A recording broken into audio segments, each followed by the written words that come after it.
ಕೆಲವೊಬ್ರು ಹೇಳ್ತಾರೆ ಇಲ್ಲ, ಸ್ವರ್ಗ ನರಕ ಅನ್ನೋದು ಇಲ್ಲೇ ಇದೆ, ಭೂಮಿಯಲ್ಲೇ ಇದೆ. ಯಾರು ಶಾಂತವಾಗಿದ್ದಾರೋ ಅವರೆಲ್ಲರೂ ಇವಾಗ ಆಲ್ರೆಡಿ ಸ್ವರ್ಗದಲ್ಲಿದ್ದಾರೆ. ಯಾರು ಮಾನಸಿಕವಾಗಿ ಒತ್ತಡವನ್ನು ಅನುಭವಿಸ್ತಾ ಇದ್ದಾರೋ, ನೋವನ್ನು ಅನುಭವಿಸ್ತಾ ಇದ್ದಾರೋ ಅವರು ಈಗ ನರಕದಲ್ಲಿದ್ದಾರೆ ಅಂತ ಹೇಳ್ತಾರೆ. ಅಂದರೆ ಸ್ವರ್ಗ ನರಕ ಇಲ್ಲೇ ಅಂತ ಹೇಳ್ತಾರೆ. ನೋಡಿ, ಇಲ್ಲಿ ಯೋಚನೆ ಮಾಡೋಣ. ಒಬ್ಬ ವ್ಯಕ್ತಿ 100 ಜನರಿಗೆ ಅನ್ಯಾಯ ಮಾಡಿ ಅವರಿಂದ ಮೋಸದಿಂದ ಅವ್ರ ಹತ್ರ ಎಲ್ಲ ಕಿತ್ಕೊಂಡು ಲಂಚ ತಗೊಂಡು ಅವನಿಲ್ಲಿ ಆರಾಮಾಗಿ ಇದ್ದಾನೆ. ಇದು ನಮಗೆ ನ್ಯಾಯ ಅನಿಸುತ್ತಾ? ಇದು ಸರಿ ಅನಿಸುತ್ತಾ? ಆ ವ್ಯಕ್ತಿ 100 ಜನಕ್ಕೆ ಮೋಸ ಮಾಡಿದ್ದಾನೆ, ಆದರೂ ಇವನು ಎಲ್ಲವನ್ನು ಪಡ್ಕೊಂಡು ಆರಾಮಾಗಿ ಮನೆಯಲ್ಲಿ ಶಾಂತ ರೀತಿಯಿಂದ ಇದ್ದಾನೆ. ಹಾಗಾದರೆ ಈ ವ್ಯಕ್ತಿ ಸ್ವರ್ಗದಲ್ಲಿದ್ದಾನೆ ಈಗ? ಹೇಳಿ, ಸ್ವಲ್ಪ ಯೋಚನೆ ಮಾಡಿ.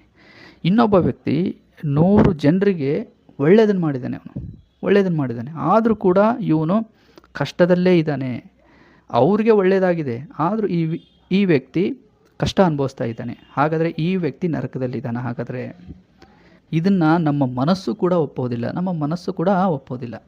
ಹಾಗಾಗಿನೇ ನೋಡಿ, ಕರ್ಮಕ್ಕೆ ತಕ್ಕ ಪ್ರತಿಫಲ ಅನ್ನೋದು ಮರಣದ ನಂತರ ಸಿಗುತ್ತೆ.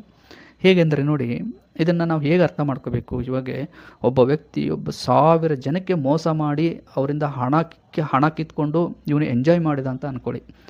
ಇವನಿಗೆ ಆ ಒಂದು ಕರ್ಮದ ತಕ್ಕ ಪ್ರತಿಫಲ ಬೇಕಲ್ವ? ಯಾರು ಕೊಡ್ತಾರೆ? ಇವಾಗ ಎಲ್ಲ ಅಧಿಕಾರನೂ ಆ ವ್ಯಕ್ತಿ ಹತ್ರ ಇದೆ.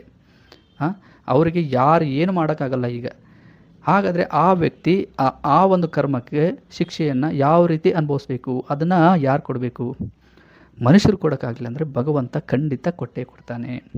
ಅದೇ ರೀತಿಯಲ್ಲಿ ನೋಡಿ, 1000 ಜನಕ್ಕೆ ಒಳ್ಳೆಯದನ್ನು ಮಾಡಿ ಒಬ್ಬ ವ್ಯಕ್ತಿ ಬೇಗ ಮರಣಿಸಿದ ಅಂತಂದರೆ ಆ ಒಂದು ಒಳ್ಳೆತನಕ್ಕೆ ಈ ವ್ಯಕ್ತಿಗೂ ಒಂದು ನ್ಯಾಯ ಸಿಗಬೇಕಲ್ವ?